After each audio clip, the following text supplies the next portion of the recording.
We'll see. Anyway, I'm going to hit record. Oh, yeah. I've hit record. Hit it. All It right. just hit. We're hit. We're going. Put this to the non-browser, and we're good to go. It's Thursday, September 16th, 2021. I'm Rim. I'm Scott. And this is Geek Nights. Tonight we are talking about beverages like soda or pop or water. So, because of the nature of my desk, like the desk I've just been using for a long time, it's one of those desks that has like the top surface that's a little higher than you'd want, and then it has the little tray that you can put the keyboard and mouse on that comes out. So I can push that out of the way. Not a fan of the tray. I really like the tray because I like to be able to get the keyboard and mouse out of the way if I'm using the desk for something. Like there's a lot. It works out really nicely. Just have more desk. Then use a different area for the. Yeah, because my desk is in the tiny room, and the big room is the bedroom. So anyway, I used to just have a little mouse pad, but the mouse pad was like kind of an awkward size, having a full-size keyboard down there as well. So eventually, I ended up acquiring through PAX. Didn't pay for it. I just got it. You got it from Tabletop, I think. That My Little Pony Luna card game playmat that happens to be the exact size of that little tray. So I can put my keyboard and mouse on it. Card game playmats for collectible card games are really good as under keyboard mouse mats. Yep. If you want a mat, they're that same material, right? Where it's like, I forget what it's called, and that has the stitch like textile on top of it. It's basically just they're literally just big mouse pads, same exact thing. So. Yep, and they're cheaper than if you go looking on the internet for I want to buy a giant mouse pad. They're expensive, from they're all gamer ones. Oh, so even worse. I was doing some research on this because I was like, I'll buy a good gamer one or see what the deal is. And even not talking about price, there are basically most of the sites, even like Logitech that sell those things, don't have any way to search by size or even see the sizes unless you click on a product and go all the way in. They just assume you don't care about the exact size of this thing.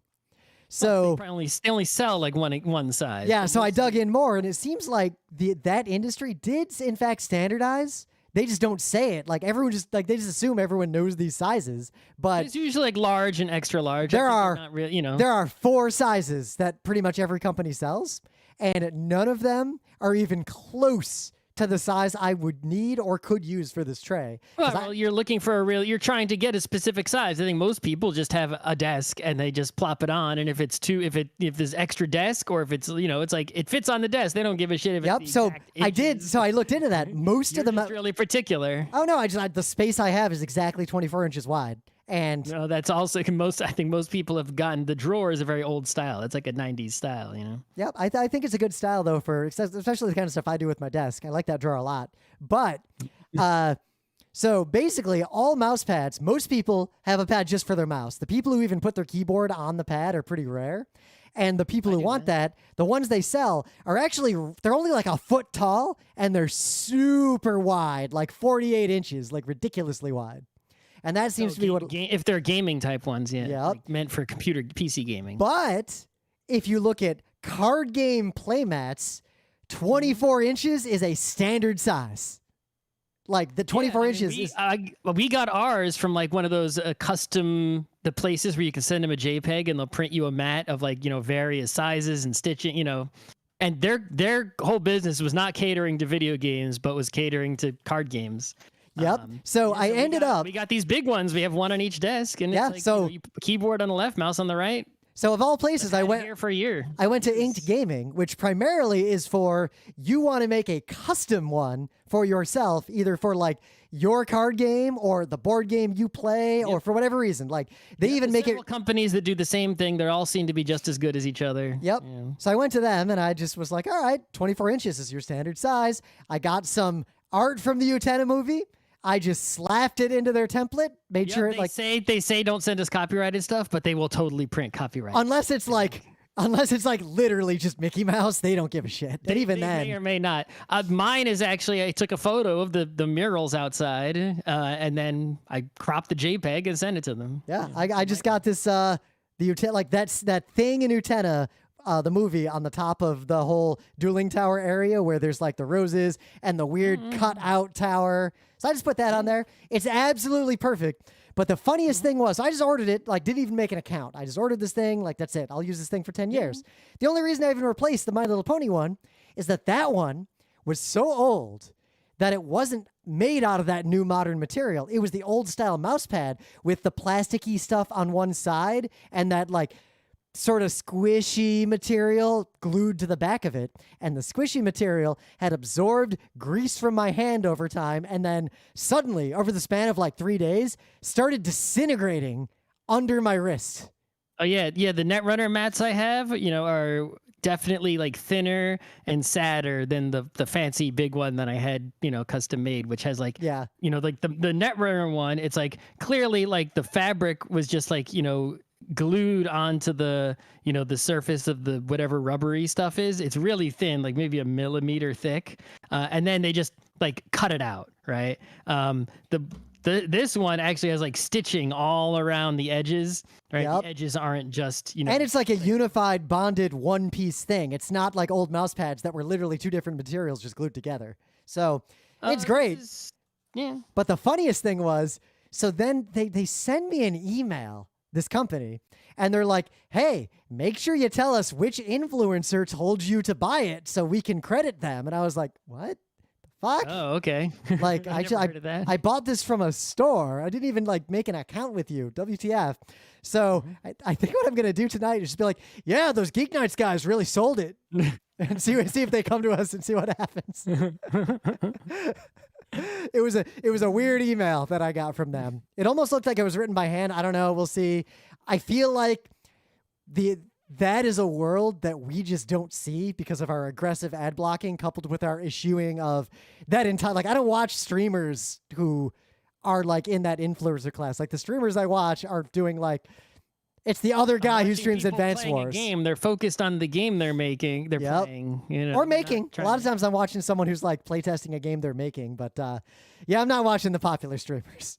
Like somewhat, sometimes I might watch someone who does have a sponsor, but like they really don't talk about the sponsor much at all, right? Yep. Except for they're talking about the game they're playing. Also, I've gotten to the point on YouTube, if I'm watching like SciShow or any one of those like YouTube channels that like, there's the moment where they haven't started the ad read yet, but there's a different cadence in their voices. We're like, oh, the ad read's coming. And I got to the point where I can just stop the video before the ad read. Even Sausage Guy is like, this Will It Blow is brought to you by, and I'm like, pause, skip, unpause. SciShow's funnier. They're like, ba ba ba ba ba ba ba ba ba. And there's this slight pause that's longer than normal. And then they're like speaking like from a script. And suddenly they're like, speaking of blah, blah, blah. And they're immediately going to talk about whatever fucking direct-to-consumer bed they're advertising.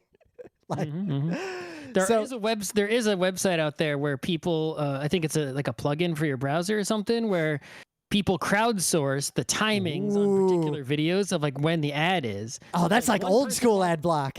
Right. One person watches the video, they put in the time codes of like ad starts here, ad stops there.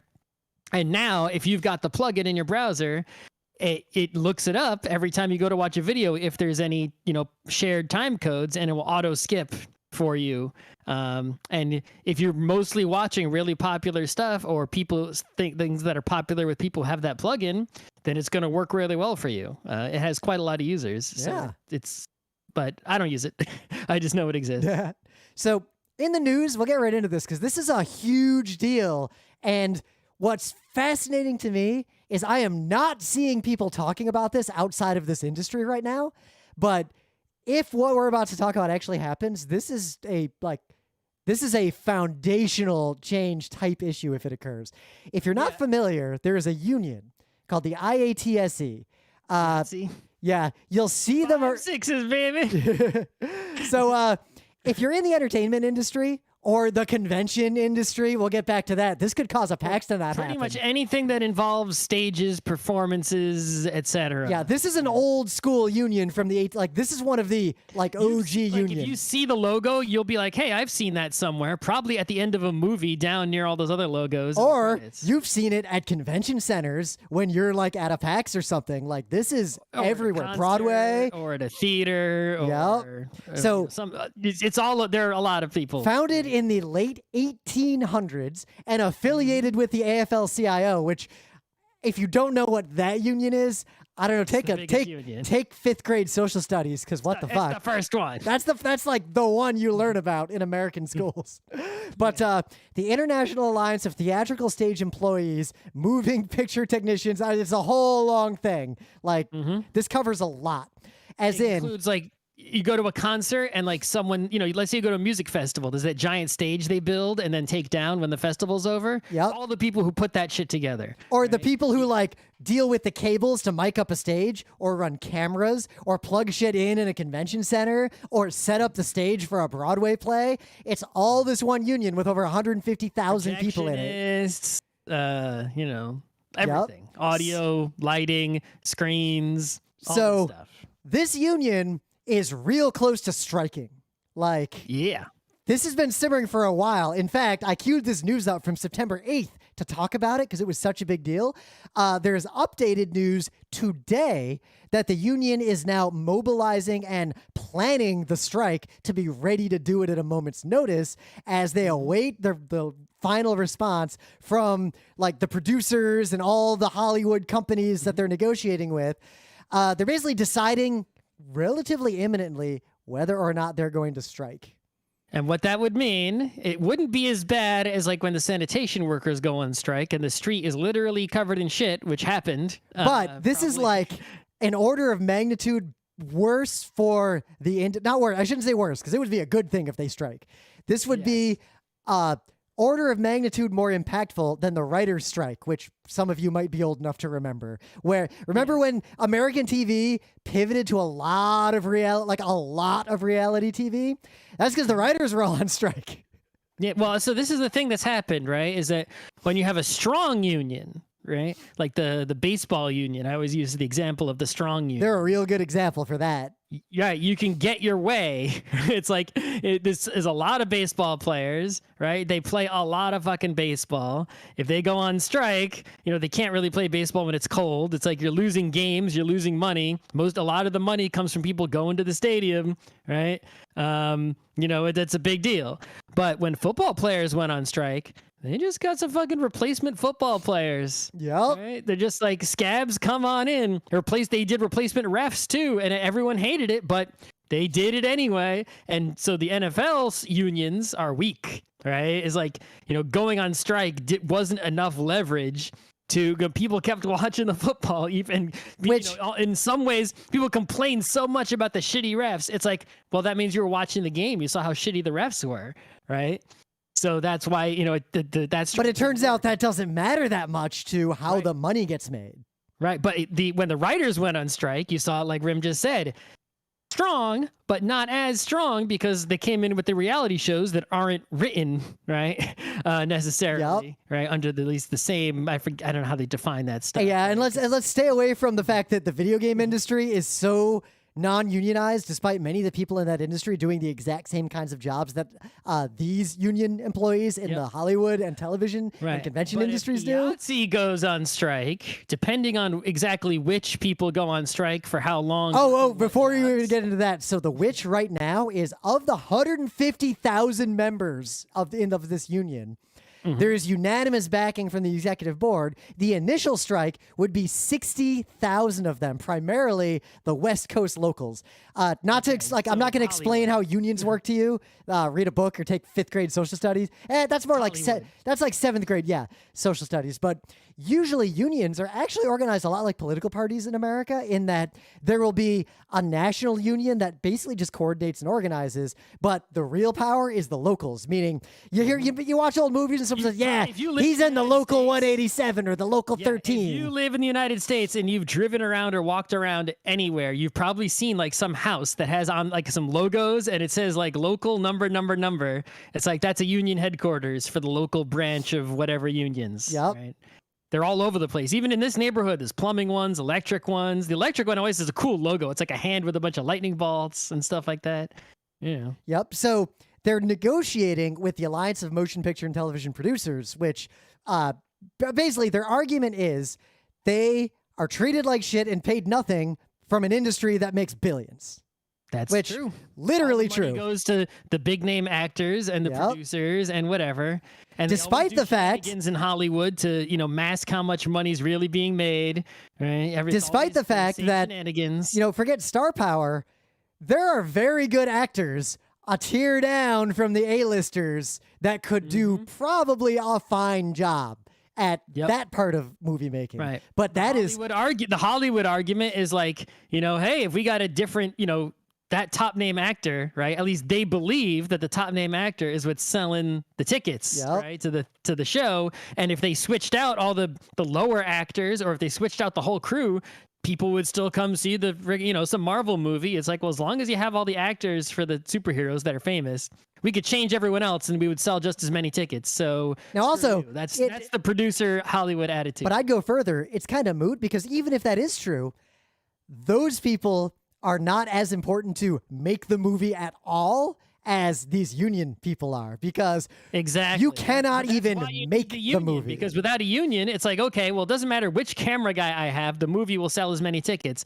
Well, but what if no camera guy will work for you? Fuck. Yep. And sure, you might think, oh, get a scab for a camera guy. There's a million YouTubers out there and like amateurs. Like, I'm a pretty good videographer, like for real.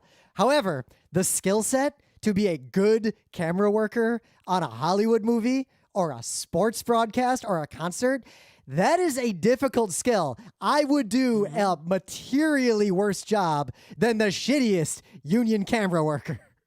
Right. What you'll have is if you do hire a scab who isn't as skilled, and can't imagine someone having the skill and not being in the union. That would be that would be a rare person that you would. Let's say somehow I am better than like the worst unionized camera worker, but worse than the rest of them.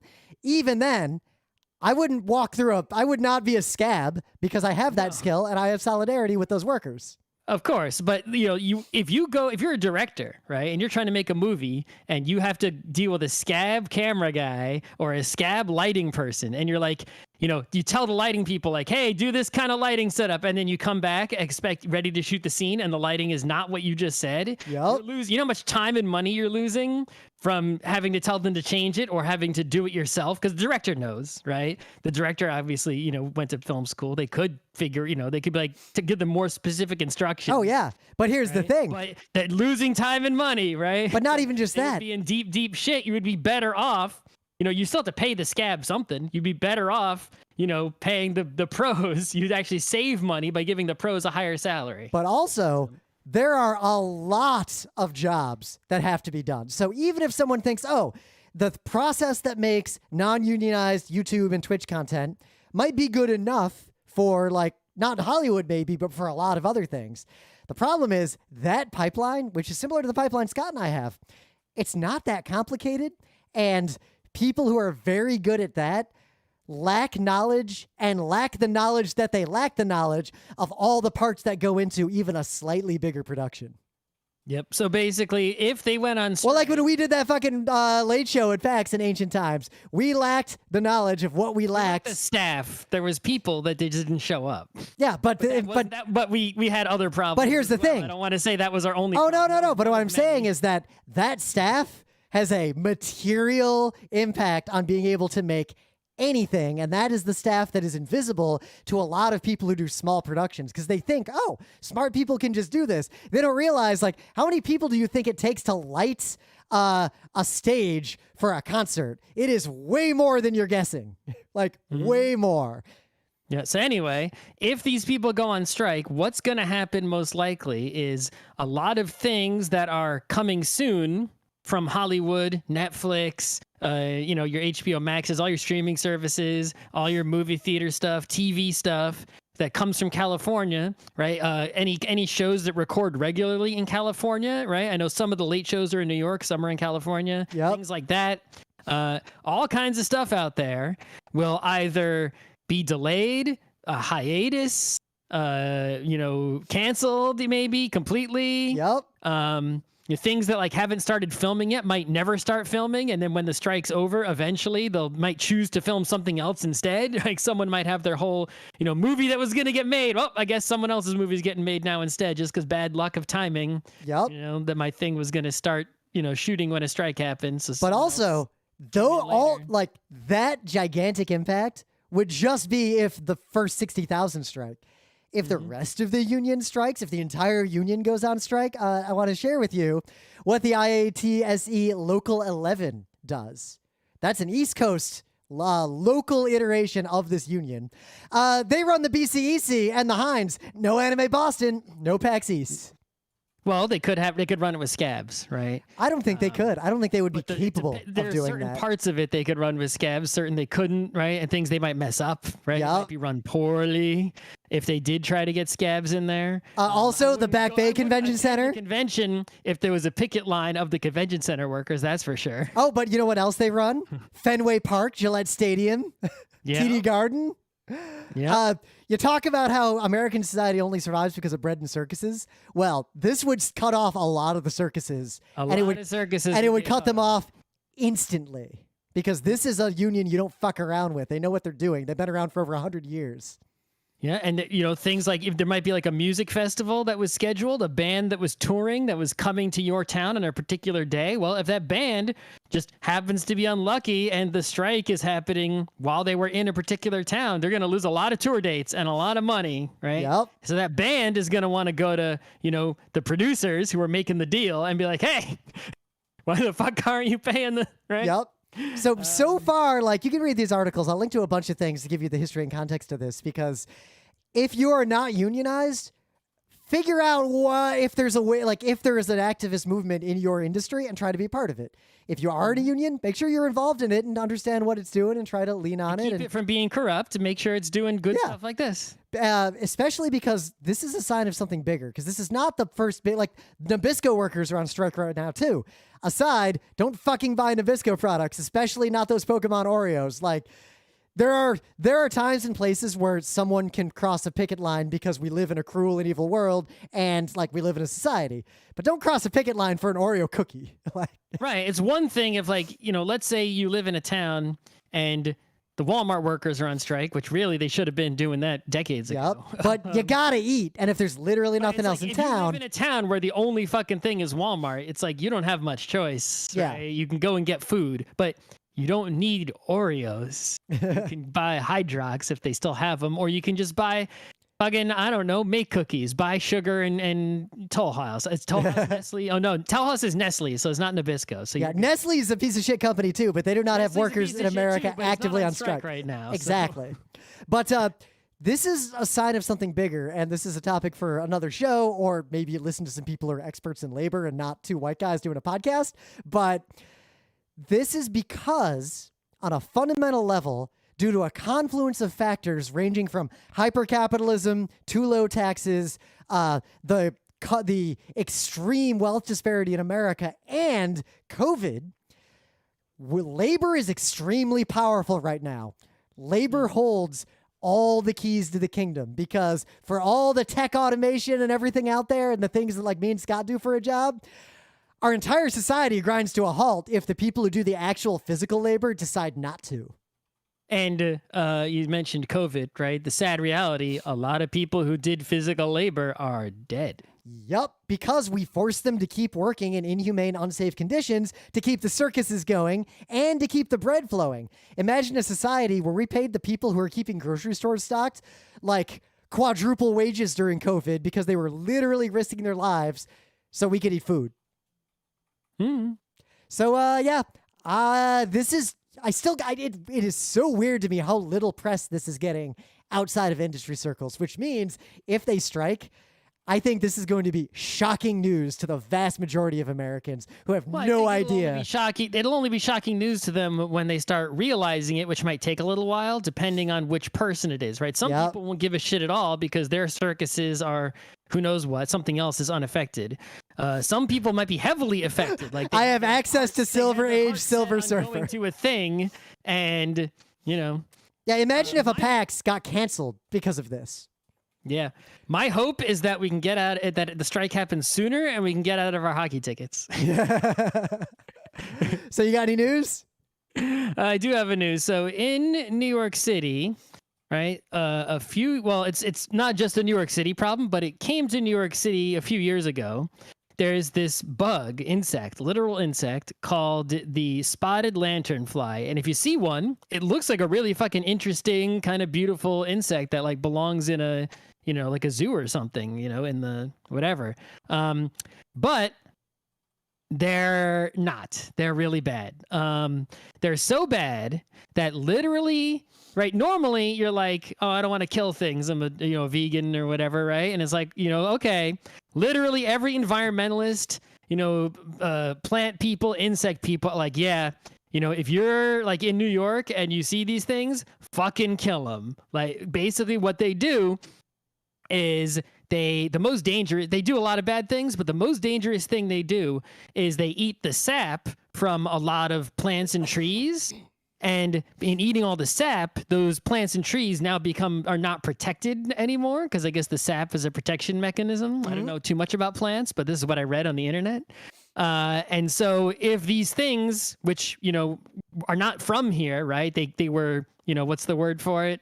I mean, these are just a full-on invasive species that reduce the resiliency species, right? of someone local brought them species here by accident.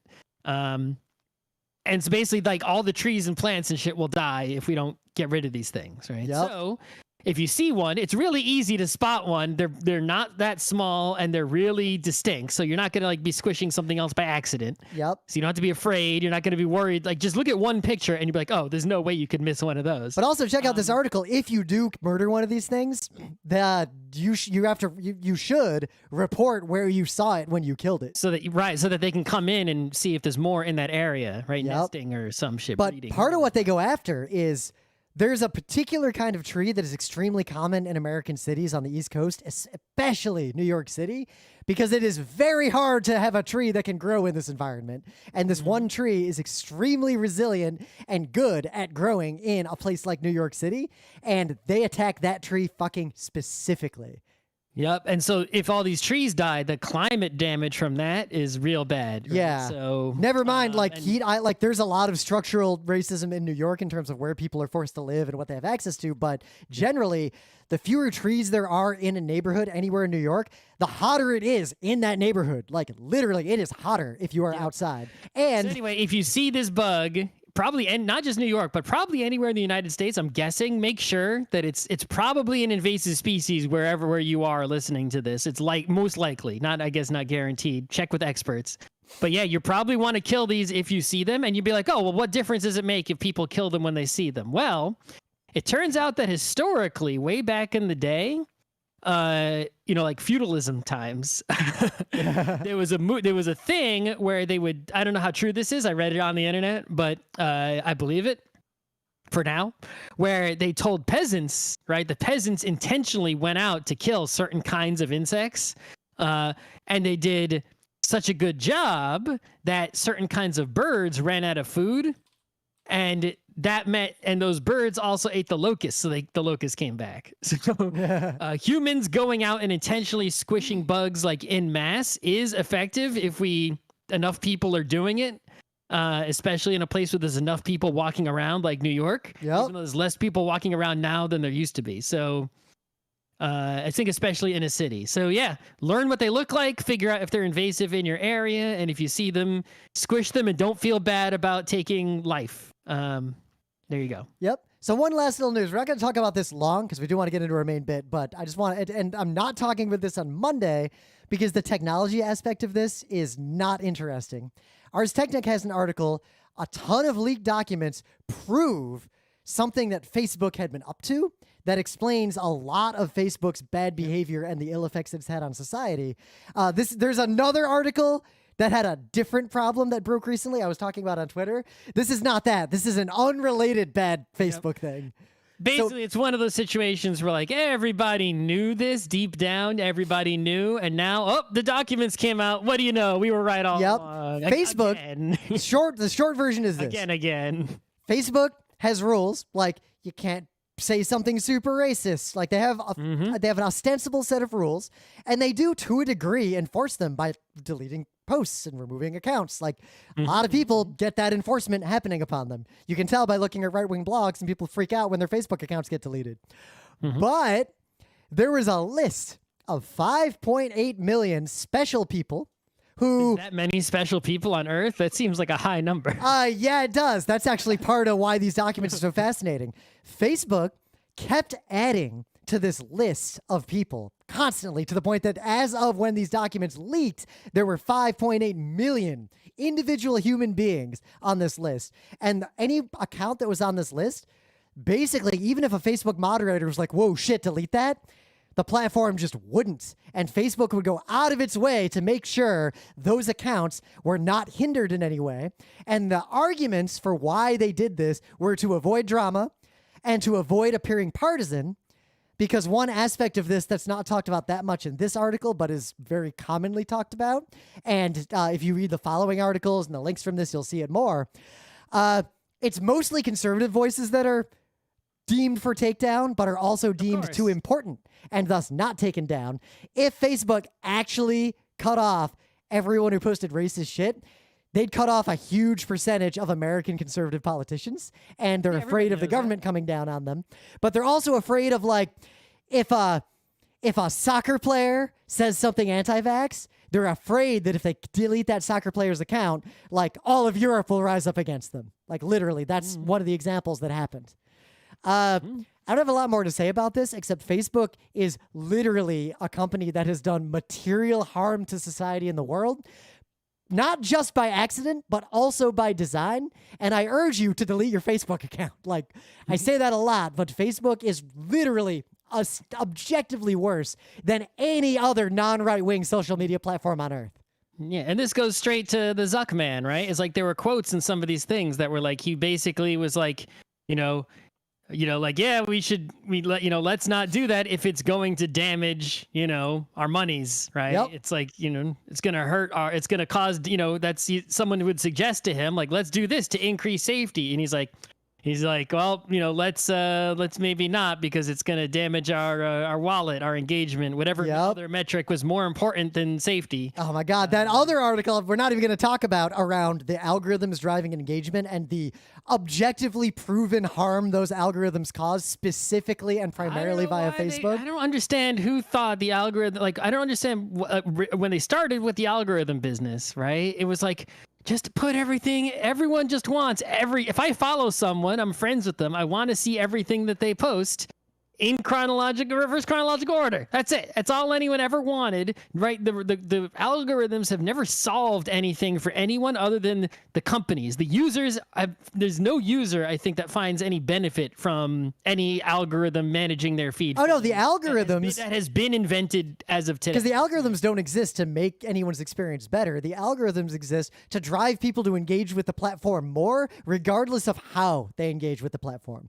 Trick people into clicking on it more and typing on it more. Full stop. Well, also, just on the most basic level, right? Let's say you do reverse chronological order and you only see things from people you follow, and that's it. Well, you know what happens is the same thing that happens to me on Twitter, because that's what I see on Twitter. I see reverse chronological order. That's what I see. People I follow, and I don't see any ads because I don't see ads. So what happens to me is I scroll, and then I hit the end.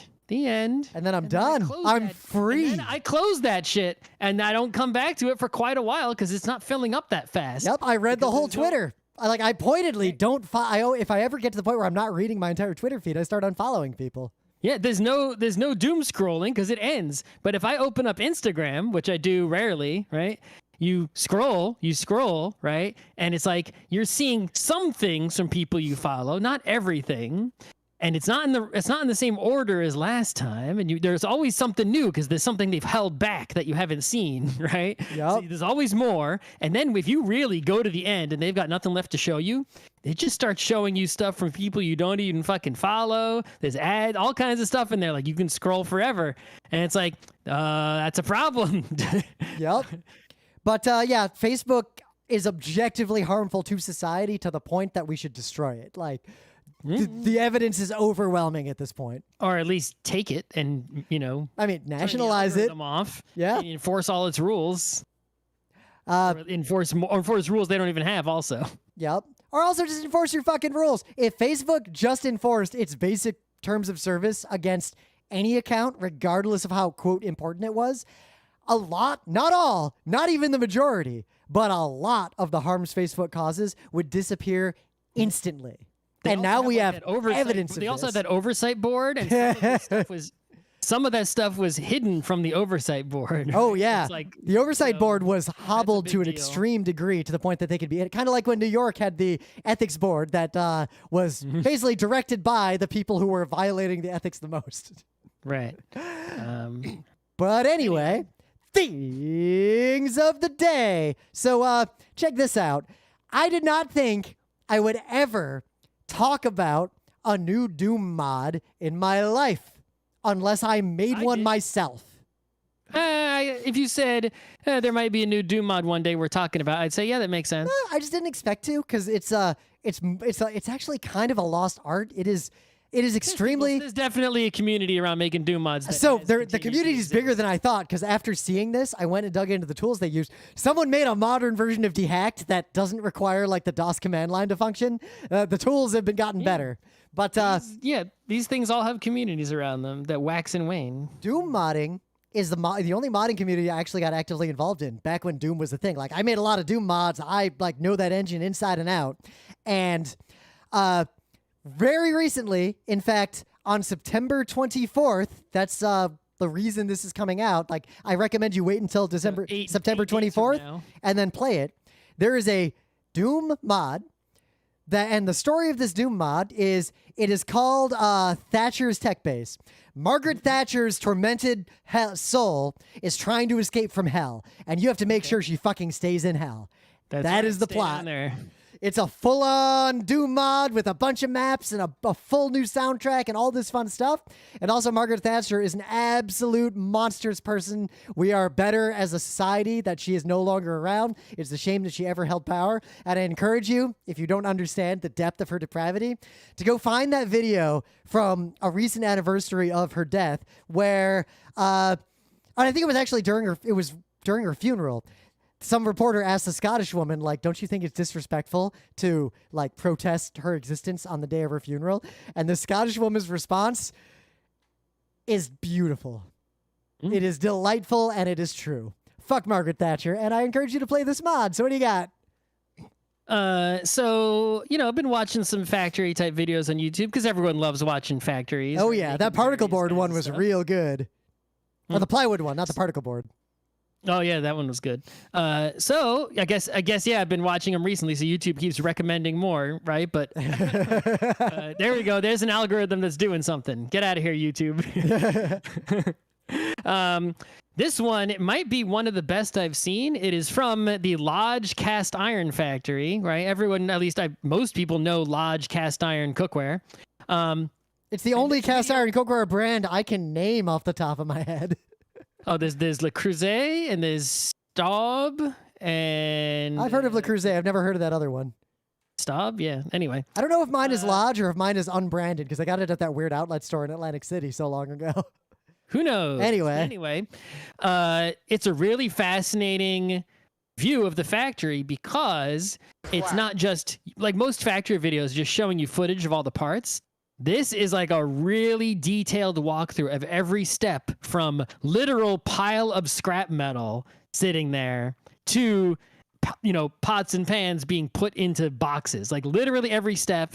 There's a guy walking around who's the YouTube channel dude and a person who works at the factory explaining, they're zooming in, they're showing you carefully so you can really see how each part works. They make the molds. This is the most fascinating part to me.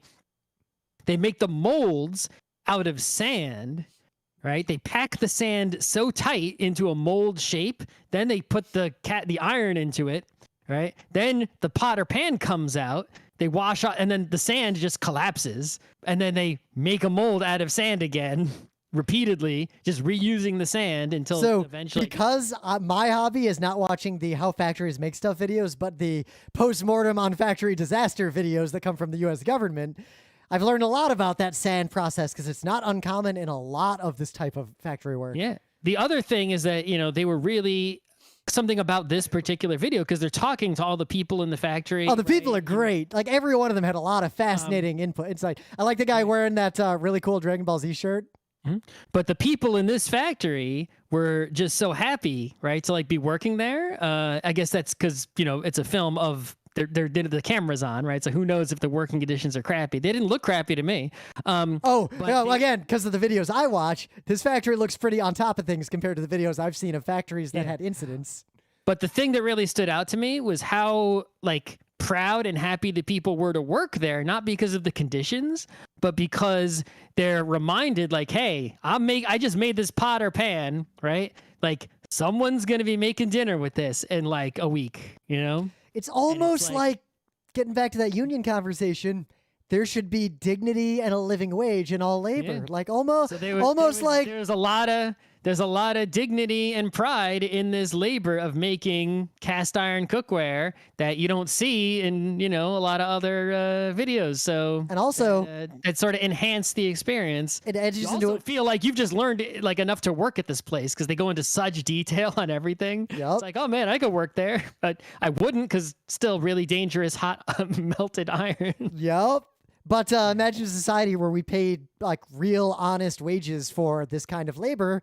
This wouldn't be a terrible job compared to a lot of other jobs out there if everything paid a reasonable amount. The one last thing is it makes you feel good about buying from them because in the video you can see how particular they are about rejecting anything that's like when they're in front of the scrap thing and you see like a pan just comes down while they're talking and they go look at it. And it's like it looks like a freaking perfectly good pan. They're like, nope, something was wrong with that one, so we sent it back. And they just melt it down again. It's cast iron. It's like they'll just keep using the same metal over and over again until, you know, they get a good pan. My favorite guy is the guy. So they're still losing a lot of energy in the melting process, right? They're not energy. I don't know how energy efficient they are in terms of the furnace. But it means you don't have to mine more iron. Right, materials wise, they're doing their best. Just keep using the same iron until we get a good pan, right? So they're buying as little iron as possible. Also, thankfully, iron, unlike a lot of other metals, has a pretty low working temperature, so it doesn't use as much energy as you'd think compared to like aluminum or uranium or something. But my favorite guy is the one who is sitting there burning off the little drip at the end. Yep. The drip oil, the oil guy, because they show you the seasoning process, right? That's really good too. I like Yeah. Because they used to sell them back in the day unseasoned. And now they season them before they send them to you. And he's like, yeah, this is how we season the pans. And it's like, aha, if that's how they season them, then I know how I can. Well, if that's how they season them, it ain't going to fucking work in my like residential oven. Well, you don't have a conveyor belt, the hook where their pots hanging. Well, also, what do they say? They only season them for 15 minutes with that oil. But I don't think they said the actual temperature, but the way they talked about it, I think my oven would struggle to be at that temperature. Oh, I think my oven could reach the temperature. Maybe I put it in the clean cycle. It was 400 or 500 Fahrenheit, something like that. Yeah. I don't know. Really good factory video, Lodge Cast Iron. If you need cast iron cookware, I recommend them. Unless you want the enameled kind, then you're going to have to pay a lot more money from someone else. Yep. In the meta moment, Geek Nights Book Club book, which we are both actively reading, The Tale of Genji. Follow along with us. We picked the next book. I read some yesterday. I'm going to read a lot. I think I'm going to read a lot this weekend because last weekend, due to a knee issue that I've since resolved, we didn't do a long bike ride. So this weekend, I have a 2-hour train ride in the morning before a bike ride. That's a lot. Lodge does have some enameled cast iron, but I've never. Usually they're known for their non-enameled, so I don't know if it's any good or not. But it is obviously more money if you get enameled. Yeah.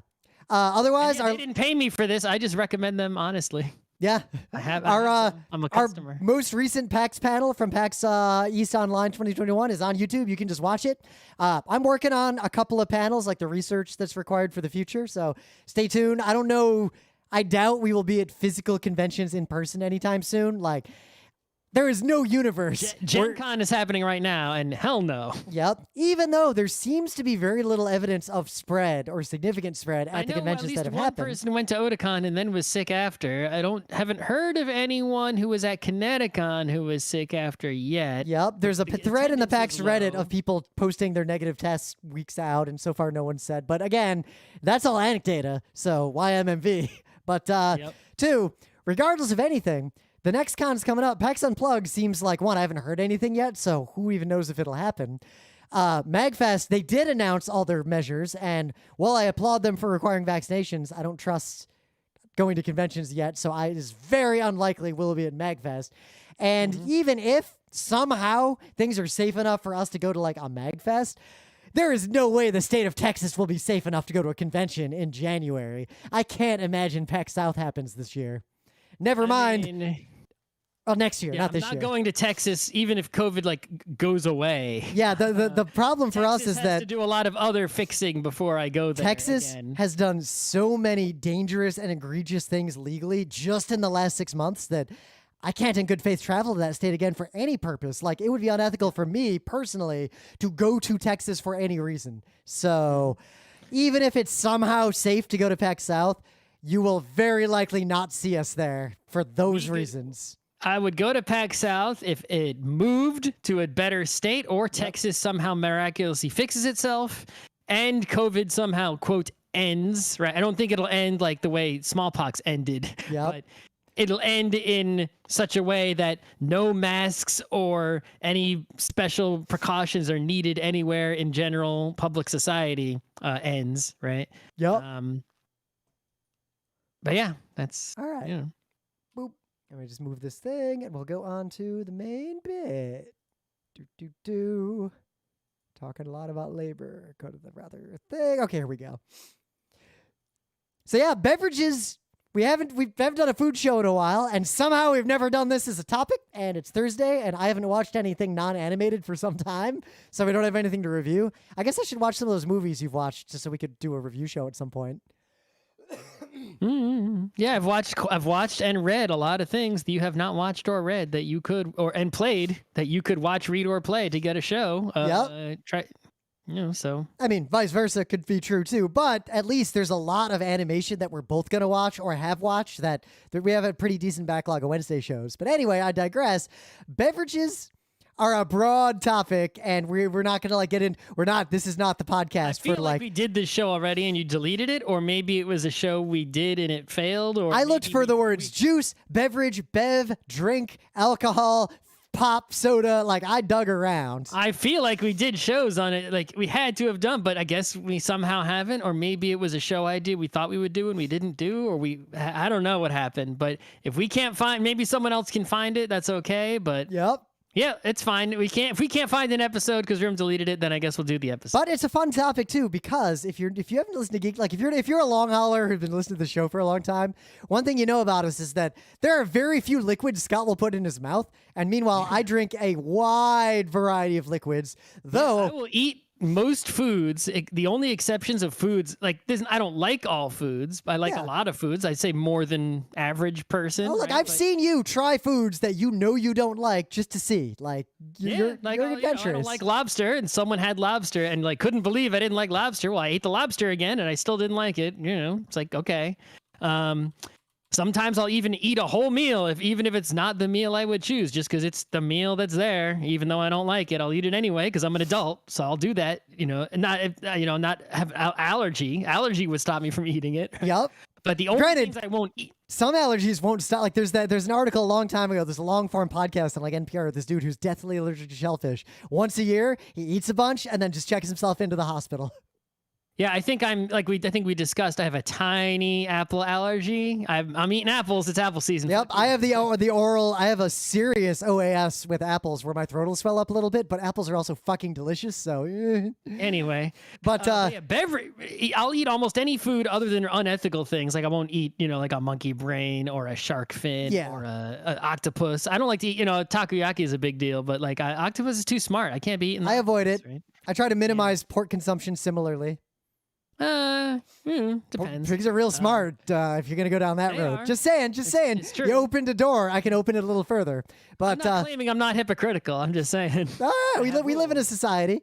But I'm not going to drink just like a vial of blood. Beverages, when it comes to beverages, there is a very limited range of beverages that I will, let's say the breadth of beverages that I will drink is narrow, but the depth is large, right? So it's like... Never mind if we get into the method and manner by which you consume these beverages, which is also worthy of conversation. Right. So it's like the only things that I will drink are water, right? But he won't drink fancy waters. Like Scott will avoid like mineral water, fizzy water. No, just regular ass fucking water. Tap water or maybe like filtered water is the extent of what Scott will drink. Like a bottled water is fine, but no special. I won't eat the what's the thing in the green bottle, right? That mineral shit, whatever that is. Oh, I love that stuff. Oh, it's awful. Anyway, so water is my primary beverage. I will drink dairy-based beverages, milkshake, milk, mango lassi, right? Yeah. Yogurt type drinks.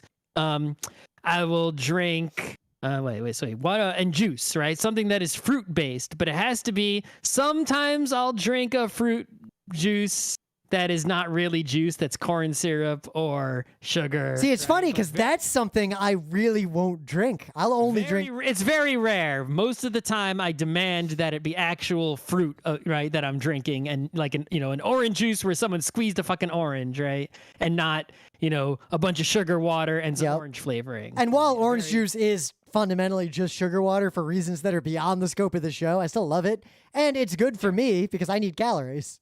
Well, I mean, I used to drink orange juice for a lot of my life. I drank pineapple orange/orange juice like every single morning, no matter what, and sometimes even more than that. But lately, like I cut that out years ago. Now in the morning, I drink, fiber.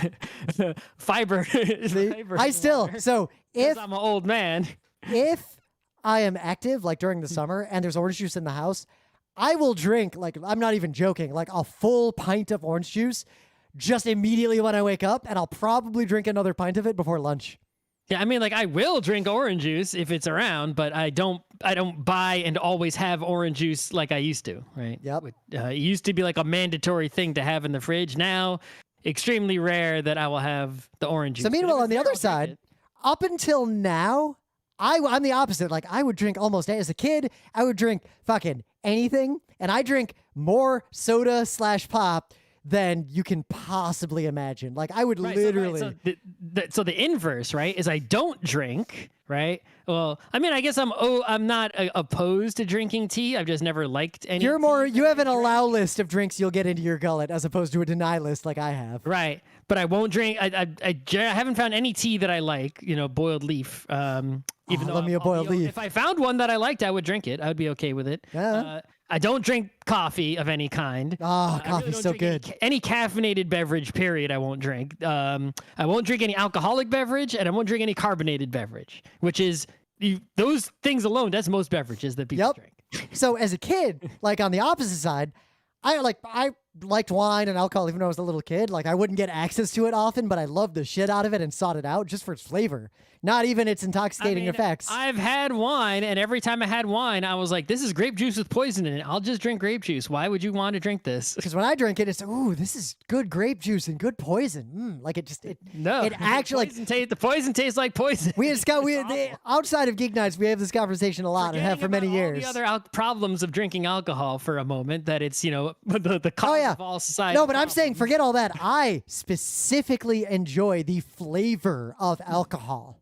I do not enjoy the flavor of alcohol. It tastes like I'm drinking something from the science lab. It's awful. Yep. Like, I'll drink a non-alcoholic beer because I like the things in beer, but an alcoholic beer tastes different and I like that taste. I would drink alcohol if it had zero intoxicating effects. So, but as a kid, I would literally drink between 6 and 8 12-ounce cans of pop, or soda, as I say now, because I've lived in New York for like 15 years, but a day. Like, literally, zero exaggeration, 6 to 8 cans of mostly Dr. Pepper and a little bit of Coca-Cola, some Mountain Dew sometimes, Squirt, Jolt, all that nonsense. Like, I just drank so much soda that it was shocking as a kid. I mean, when I was young, I obviously understood that soda existed. It was hard to not know that when you watch TV in the 90s, right? Yep. So I was aware of the existence of Coke and Pepsi, but it was, years into my life before I just ever had any.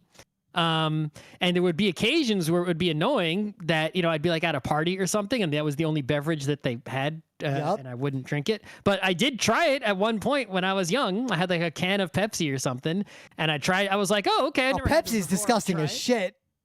I can't drink Pepsi. I tried it, and I tried it maybe a couple times after that, different Coke and whatever. And I'd rather drink like beer than drink soda. But beer is also carbonated. Yeah, so so that's the had two bad things. Number one, it tasted like shit. I understand. I look at the bottle and it says this is mostly corn syrup, and I'm like, why doesn't this taste like delicious candy? It doesn't. It tastes awful, right? And then two, the carbonation just hurts. I'm like, in theory, I imagine the carbonation as being refreshing. That's what the commercials tell me. That's it. That is my experience. It is objectively refreshing. I imagine bubbles in my throat tingling, and that imagination, I imagine refreshment. Like my throat wants bubbles, but if I actually try to drink the bubbles into my throat, I only feel pain. And I'm like, that was not what I was expecting. This is not good. Why didn't you do what you're supposed to do? Get the fuck out of here. But see, that's what I always find so fascinating. It is literally a refreshing feeling to me. I seek it out. I'll drink carbonated, unflavored water, just soda water. It's delicious. If I felt the refreshment that I imagine I would feel, I would also drink and prefer carbonated water to regular water. So one thing I'm curious about. I have attempted to drink sparkling beverages of various kinds over many years. So Scott, not once have I felt the feeling that I believe I'm supposed to feel. I only feel pain like, you know, I guess it's not as bad as if I drank Drano. We'll say like diluted Drano, like there is some burning sensation in my esophagus and it's not good. So what the thing I'm curious about is, one, carbonation also imparts a flavor because of the acidic nature of carbon dioxide. Like it actually does change the flavor. I wouldn't know that, but okay. So it makes a flavor. But two, you can nitrogenate beverages instead of carbonating them. Those bubbles are smaller and less like fizzy, and I wonder if you would have a different or the same experience if you tried a nitrogenated beverage. I have never attempted to drink a nitrogenated beverage. Nitrogenated beverages also don't impart nitrogenization does not impart a flavor on the beverage, whereas carbonation does. All right, well, I mean, I've never noticed the flavor on the carbonated ones, so get me a nitrogenated beverage. I'll try it. The problem is, as long as it's not, there are really only two classes of beverages that get nitrogenated. There's really only two. What you just said. There's only two kinds of beverages that they nitrogenate. Number one is coffee, and number two is beer. Well, so they're canceled on other merits. Now, we could manually nitrogenate orange juice. Like I could get some equipment and make that happen. It's not that hard. No, it's if you're so dedicated to that, I really don't care. I'm to it. I'm like 1% dedicated right now, so the odds are pretty low. I do not care enough to go seek it out. I'm just open to the possibility. Oh, a listener is like asking what about nitrogenation, because the stream is delayed from the chat, so they don't realize we just talked about it. So I actually never heard of nitrogenation before just now, although it makes perfect sense. So all that aside, I've heard of liquid nitrogen involved. I drank to make cold beverages. I literally drank over 1,000 calories of soda a day from like 4th grade until like while I was at RIT. But at RIT, partly because I was busy and I didn't have access to like my bike and a lot of the exercise I used to do when I was living like in high school with no responsibilities, we could only play DDR so often. I didn't need as many calories. So I basically lost all desire to drink soda while I was at RIT, because the main reason I drink soda prior to that was because of all those calories. I needed and used those calories. Like I'm skinny, I'm still skinny. So once I didn't drink soda much, what I discovered when I tried it again after like not really having it for a year and a half is that it tasted like shit to me. Like absolute shit. But you also drink Red Bull instead. Oh, Red Bull's delicious. I won't drink. I think Red Bull is absolutely delicious. I love Red Bull as a beverage. I won't drink any weird energy drink either. So I will drink Red Bull as an energy drink, but I will not drink Monster and all those other things. The difference being, one, they taste different. Like Red Bull tastes good to me. Like that flavor profile is good. But I also still like, I don't like pop soda, like the pop culture soda that normal people drink. I do like proper old colas that taste more medicinal and weird and aren't as sweet. But Monster and all the energy drinks that a lot of people drink, they're just like concentrated Mountain Dew. Like they're the same high fructose corn syrup, just more concentrated with a bunch of fake vitamin crap in them. Red Bull at least has a radically different flavor profile. because it's not high fructose corn syrup. It tastes. I tried Red Bull once. It tastes like shit. I didn't drink But it tastes. But well, to you, I wouldn't drink it anyway. Well, to you, it might taste like shit. I actually just was drinking one right now. I've got it here, just as a no surprise. Finish that off. One, Red Bull's not that many calories, and two, it tastes radically different from other energy drinks. Even though I respect that you might not like either, it does taste very different. So Monster tastes like garbage even if to me. It tasted good and I liked it, its energy nature would make me not drink it. But its energy nature. Like the no energy version. But the thing is, I need that energy. Part of my life, as I've just, especially during the quarantine, it got to the point to where I have fundamentally changed my relationship with food and calories by the nature of how much I work out and do exercise.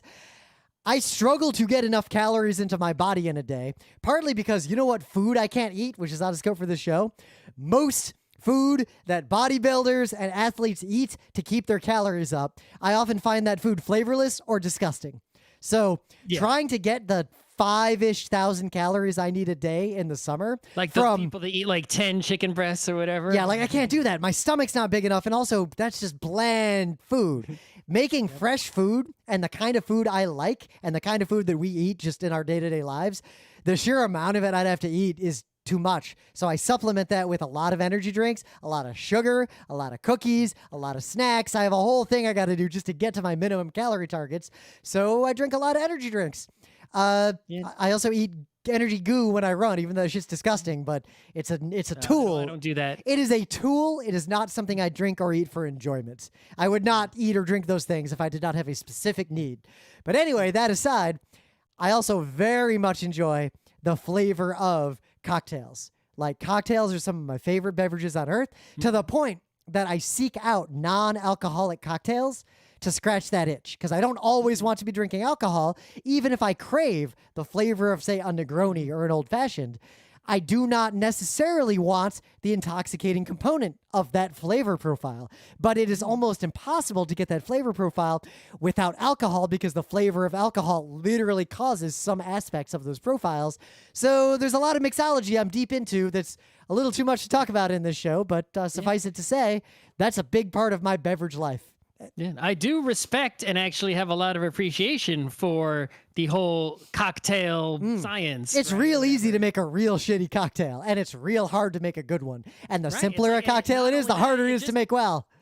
Right, but not only is there, the art of figuring out a good combination of liquids and other ingredients to create a beverage that otherwise does not exist as a single ingredient, right? Like the juice of a fruit or water from a water source, right? It's also, you can tell, right, that cocktail people are doing extra stuff or doing stuff in a particular way because it's fun. And I agree, it looks way fun, right? Like shaking up something in a weird shaker, making an ice cube that happens to be smooth just because. Oh, don't even get me started on my weird ice cubes. We've talked about that before. Using a funky looking glass just to make it look cool. It's like, I respect that as a visual art, right? And as an activity, as a hobby, right? It's totally awesome. It's just that even, limiting to only the non-alcoholic beverages, right? There has basically been, I've tried, there's been quite a few times, not recently, where I've gone into like a bar. There's like a party at a bar I can't avoid or whatever, company holiday party or something, right?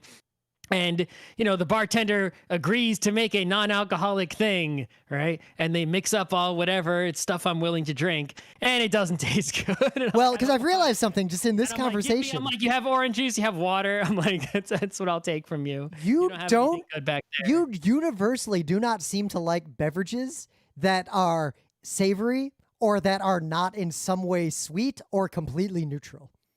Like, you like the flavor of orange juice, but I don't think you'd like the flavor of just orange without the sugar. Well, no, I've actually, most of my not drinking orange juice has been replaced by just eating fucking oranges instead. But those are also extremely sweet. I'm saying you have to remove the sugar and just eat orange zest. Orange zest is delicious. What are you talking about? I put it in like cookies and stuff all the time. Yeah, but just eat it because that's how you make a good non-alcoholic cocktail, is those kinds of flavor profiles. The way we make citrus flavors are awesome. So there's a brand. Now, this is not an ad. Like, don't even think that this is. But Seedlip, it's a company that makes botanicals to use to make cocktails that are not alcoholic and that are designed to be able to make good cocktails. Like, for example, one of them, you know what's in it? It's basically just like water with some orange peel, lemongrass, and ginger, but zero sweetener of any kind. And you use like teaspoons or tablespoons of that mixed with other beverages to together make a flavor profile that would be good to drink. I'm really curious if you would like a seedless, slightly fancy, you know. I mean, like I really like it when you get like a cucumber water, right? It's like I obviously would prefer like a, you know, a lemonade, right? But you know, if you just put a slice of lemon in a water, it's like that's not bad, you know. Yep. You know, cucumber water at the hotel, that's good. Celery water, I like a celery water. But I think I don't like the tomato drink. That's too, you know, like the I'm not a fan of V8 is just tomato soup in a different can. It's the same goddamn thing. While I enjoy dairy-based things and, you know, fruit-based things, even like celery, cucumber, when they get like those, like the smoothies, like, you know, your Jamba Juice type action where you got like your lettuce in there and shit, I can't drink that. I can't do, right? So part of what's going on there is that even carrot, like I love carrots in carrot cake. Carrot juice is too much. I can't drink a carrot smoothie. It says too much. So with cocktails, the conventional wisdom is generally the simpler, older cocktails are just better because there's a reason they've persisted so long and it's harder to fuck them up. Really complex cocktails, 90% of the time, are garbage designed by someone who has no idea what they're doing. So a complex cocktail that's good is relatively rare. And a place that can make a complex cocktail that actually tastes good and doesn't just look fancy, that's like when we go to a restaurant and they have a pastry chef with a name as opposed to cheesecake and chocolate cake on their menu. Like that's one of those the opposite of a red flag. But well, I mean, it makes sense. A cocktail is at its heart, right? You're mixing some beverages together or ingredients together that will still be liquid, right? And can be just whiskey is not a cocktail. That's whiskey. Exactly. But if you mix things, it's like it's really hard to have, you know, any flavor is going to overpower another flavor. It's like you got a glass of fucking, you know, it's like lemonade. It's like, all right, you can add a lemongrass, might do a little bit to it, right? But it's like you're either going to overpower the lemon with too much other shit, and like you're not going to taste that hint of mint you tossed in there if you got too much other crap in there. There's only a limit to how much stuff can go in, or even just the craft of it and like balancing everything. An old fashioned with 1-ish sugar cube in it tastes fantastic. 1.5 sugar cubes tastes like sweet garbage. Less than a 1 sugar cube tastes like just poison. One thing I have seen people do that obviously I haven't partaken of is they'll make like these layered drinks by making sure that the ingredients are like densities. So like, don't those are never good to drink. But what my imagination is that, you know, if, you know, you're just putting 3 beverages or however many in the same glass and you're drinking one after the other, right? So that at least you know, you get some fanciness to it, right? And the flavors won't overpower each other because they're not actually mixing. It would be the same as if you had 3 separate glasses and drank one, then the next one, then the next one. Yeah, right? So it's actually worse than that. So I actually applied to be a bartender at that bowling alley that later got the DDR machine at RIT. You know, because I know a lot about cocktails, and I always have, and I like cocktails, and I can make them well. And they asked me, like in the interview, they asked me some questions, and they asked me what a Pousse Cafe was because I didn't know about them. That's what that kind of drink is called. They're literally designed for show, and generally, if someone orders one, it is one of those red flags at a bar where the person ordering it is telling the bartender that they are a piece of shit who doesn't understand the labor of a bartender and is trying to impress some third party with their knowledge of cocktails. It basically is telling the bartender, charge this fool a lot of money for something that's going to taste like garbage. Yes. But 2, they're primarily used by bartenders to show off themselves. So a bartender will sometimes offer to make one for fun, like if they got some free time, or like there's a lot of reasons someone to make one, but they never taste good. It is impossible to make them taste good. Or at least so challenging that you're never. Well, yeah, but like most of them are designed to be very striking visually or craft-wise as opposed to be drunk. But a lot of times they involve flame and other like weird, like fun. And once you get into that kind of beverage, like the beverages that use liquid nitrogen, if made properly, flaming beverages like that are on fire when you drink them, kinda. But imagine if it was still on fire. Or beverages that literally have liquid nitrogen in them. It is possible to make those so that they can be drunk safely. However, if you fuck up, you hurt people. If you fuck up, you can kill people. So yeah, of course. Never drink a beverage that involves an alcoholic beverage that involves flame, because alcohol flames, if they're still burning, are often invisible. You cannot see them. You will burn yourself before you realize it. And the liquid nitrogen drinks can just fucking kill you, and it'll be too late. You'll drink it and you're dead. And bartenders fuck these up a lot. No ethical bartender will make that shit for you. That's just an aside. Make it like the bartending competition or whatever. But non-alcoholic cocktails get even more complicated, because one thing I've noticed, having cooked a lot of vegan food over the last couple of years, is that to make food that involves any meat is almost like easy mode cooking. It's kind of hard to fuck up most meat, and it's really easy to salvage meat if you don't cook it that great. And meat can just save a dish. If you can't lean on meat and you're working solely from vegetables and things, it's harder to make a really good flavor profile. You're doing a lot more. Like, it takes a little more skill. Cocktails are kind of the same way. Alcoholic cocktails lean heavily on the history of cocktails and on alcohol.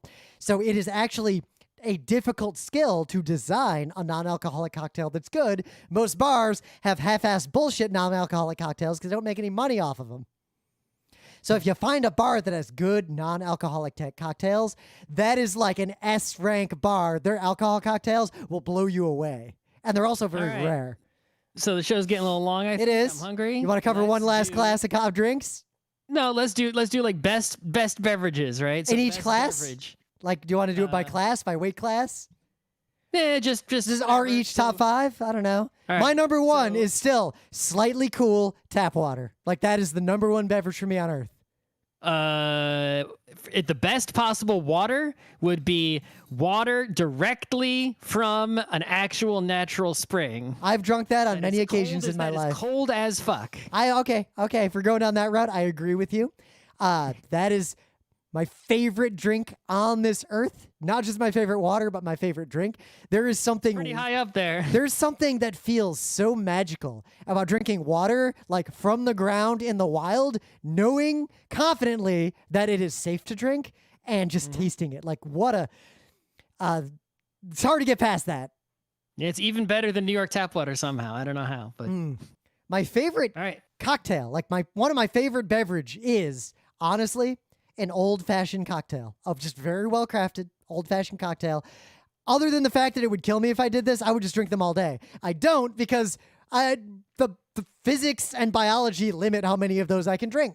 So I don't drink them that often. But a proper old-fashioned is one of my favorite things on earth to put in my mouth. Don't drink alcohol, kids. It causes cancer. No joke. All right. I guess also an amazing beverage that I would order much more often if A, more places made it properly, and B, it cost less, and C, was healthier to drink, is a milkshake of some variety. Ooh, I'll just see. Right? With my calorie needs, milkshakes and ice cream, we'll just talk about the beverages. I will drink milkshakes all the time just to get to my calorie and protein needs for a day, and I can just do it. A properly made milkshake will be made with, obviously high quality ice cream, high quality milk, but in a tall metal glass. Oh yeah, mixing machine. And you better give me that fucking metal thing so I can fill my glass after I drink the first half of the milkshake. Exactly. If they just give you a cup, it's like you got screwed. They were supposed to give you the tall metal thing, then you pour it into a glass and it stays in it, right? Remember that scene in Pulp Fiction where the guy's like, wait, that milkshake's that expensive and it's not alcoholic? Yeah, a good milkshake will cost as much as an alcoholic beverage and be that good. Yeah, it'll be like $7 or plus to get a milkshake usually. And also the milkshake, if it's flavored, which often it is, it should only be flavored with a real vanilla, right? Extract, none of that fake vanilla flavoring syrups or any kind of bullshit like that. B, real fruits of some kind, actual strawberries, actual banana slices, something like that, right? D, if it's chocolate, it has to be Fox's You Bet chocolate syrup. No Hershey's bullshit, right? And if you want to do cookies and cream, you can't use Oreos because Nabisco's on strike. So wait until they're not, and then throw Oreos in there. Yeah. So you're talking about that. That's A tier, A+ tier, edging into S tier. But for me, S tier. Not just the mango lassi, which is one of my favorite beverages Mango on earth. lassi's S tier, but you got to. Sometimes they don't make it as good. So. Oh no, but even a shitty mango lassi's S tier. The secret tier above S, because this is traditionally only for certain kinds of celebrations. The rose lassi, holy fucking shit. If you've never had a rose lassi. That's edging into the tea territory where like you're eating like flowers basically. Rose lassis are so good. Caveat, I love the flavor of rose anyway. I'm like Homer hiding in the bathroom like eating roses. Flowers in general. Flowers are delicious and roses are particularly delicious. I will just eat them. Candied flowers are for looking at. Never had a candied rose. But rose extract, rose cookies. They never tasted good. I make a lot of cocktails with violet and lavender extracts.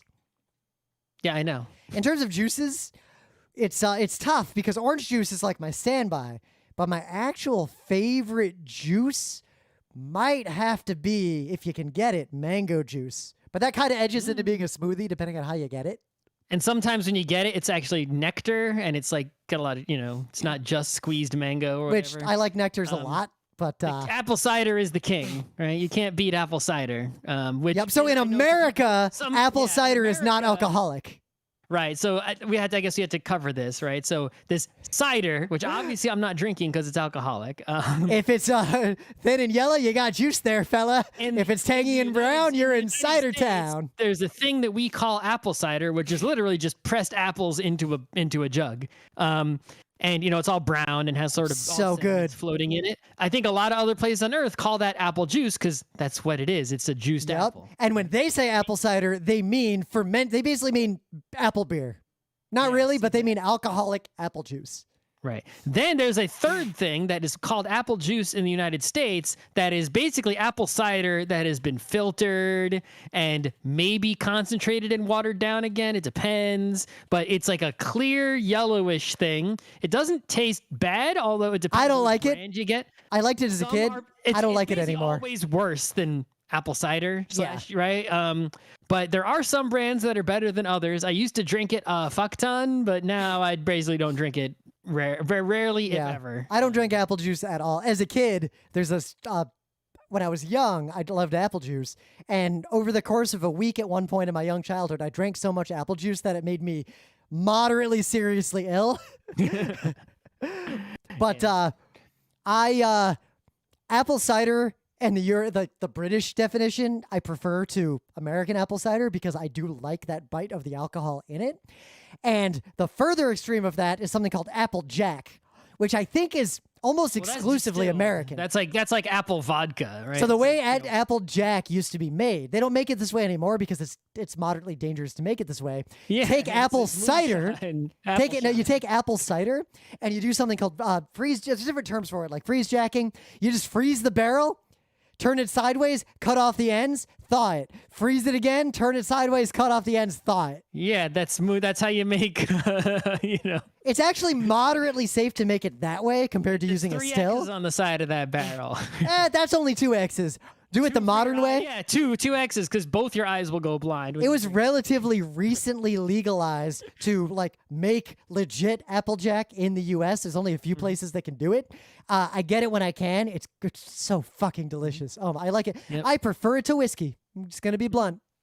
So I love me a grape juice, but the best grape juice is basically when you take fancy wine grapes and you just don't make wine. You just squeeze them and that's it. There's a few places you can buy it from. One that I buy from on occasion, and they basically make 2 different kinds, a white kind and a red kind, and they're both delicious. And I always have some in the little cabinet over there.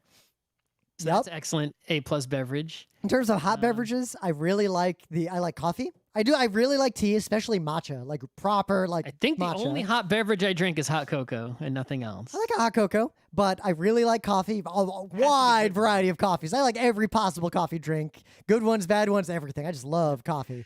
But something else I don't drink that I know could be a whole episode on its own are all the boba teas, that whole category. Oh, I love a boba. And then something else I definitely won't drink are any of those Kool-Aids or High Seas or any of that bullshit. As a kid, we drank a lot of Kool-Aid. It was funny. When I was a kid, for all the garbage soda I would drink, my line was Sunny D. Sunny Delight tastes like pure poison. If it even touched my tongue. Once, and I agree. It was like all my friends, like they had that in their fridges instead of orange Capri juice. Sun, that shit's poison. I wouldn't drink that. I liked a Capri Sun. I liked Ecto Coolers and all that crap. Nope, did not like that shit. I would just make Kool-Aid all the time and just drink like a gallon of it. I wanted real juice. Right? Also, as a kid, you know what we drank a lot of? The McDonald's orange drink. I did not drink. Oh, Orange Julius I like, though, even though that's fake as all. I like an Orange Julius. I miss an Orange Julius. Orange Julius. Yep. And I think we have killed this topic. We could go on for another hour, but you get the gist. I think we're done. Let's stop it right there.